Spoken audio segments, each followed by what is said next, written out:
Assalamualaikum. Good evening. It's cooking time again. So ngayon tayo ay magluluto ng sinigang. Ito ay sinigang na yung leftover ng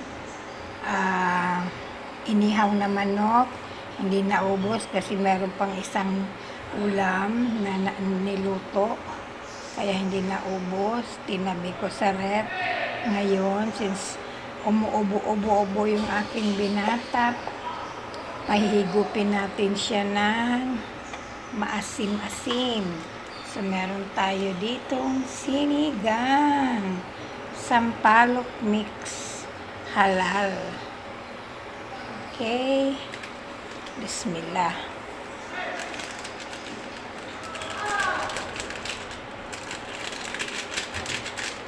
Yan.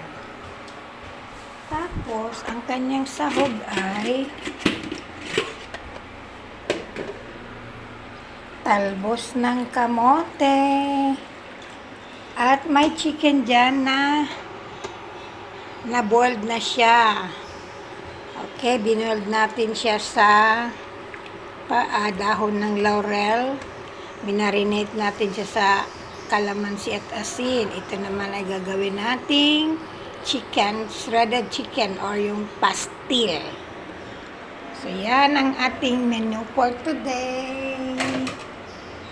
Watch out for more. Thank you for watching.